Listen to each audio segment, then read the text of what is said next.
पाकिस्तान का वो कबूलनामा जिसने सरहद के आर पार सनसनी फैला दी।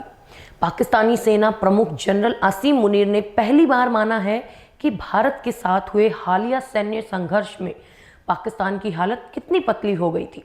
मई के महीने में जब भारतीय सेना ने पाकिस्तान के 11 एयरबेस को मिट्टी में मिला दिया, तो तब मुनीर के पास अल्लाह की मदद की दुहाई देने के अलावा कोई चारा नहीं बचा था।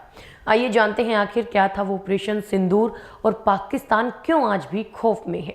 नमस्कार, आप देख रहे हैं हरिभूमि टीवी। कहानी शुरू होती है 22 अप्रैल से, जब कश्मीर के पहलगाम में हुए कायराना आतंकी हमले में 26 निर्दोष नागरिक मारे गए थे।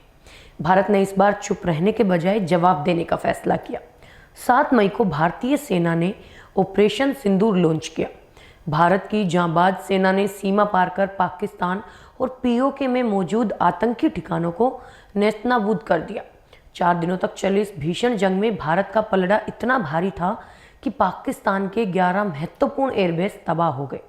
जनरल मुनीर ने अब जाकर ये स्वीकार किया है कि अगर अल्लाह की मदद ना मिलती तो पाकिस्तान के हालात पूरी तरह बिगड़ सकते थे।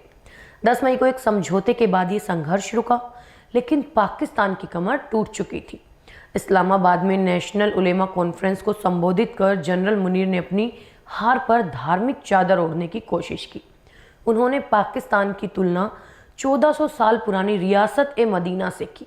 मुनीर ने दावा किया कि पाकिस्तान का दर्जा इस्लामी दुनिया में सबसे ऊपर है, क्योंकि इसे हरमैन शरीफैन यानी मक्का और मदीना की हिफाजत का सम्मान मिला है। मुनीर ने एक बार फिर 2 नेशन थ्योरी का राग अलापा और कहा कि पाकिस्तानी हर मामले में हिंदुओं से अलग है। उनके मुताबिक पाकिस्तान की बुनियादी ही कलमे पर रखी गई है। जानकारों का मानना है कि सैन्य मोर्चे पर मिली शिकस्त के बाद मुनीर अब महज मजहबी भावनाओं का सहारा लेकर अपनी छवि सुधारने में जुटे हैं। संघर्ष के अलावा मुनीर ने पश्चिमी सीमा पर भी कड़ा रुख अपनाया। उन्होंने तालिबान सरकार को 2 टूक कहा कि वो पाकिस्तान और आतंकी संगठन टीटीपी में से किसी एक को चुने। मुनीर का आरोप है कि पाकिस्तान में होने वाली घुसपैठ में 70% अफगानी शामिल है और दिलचस्प बात तो ये है कि आसिम मुनीर अब पाकिस्तान के सबसे शक्तिशाली व्यक्ति बन चुके हैं। वो देश के पहले चीफ ऑफ डिफेंस फोर्सेज यानी सीडीएफ और आर्मी चीफ दोनों पदों को एक साथ संभाल रहे हैं। 5 साल के लंबे कार्यकाल और परमाणु हथियारों की कमान हाथ में आने के बाद मुनीर अब पाकिस्तान की राजनीति और सुरक्षा के सर्वेसर्वा बन गए हैं।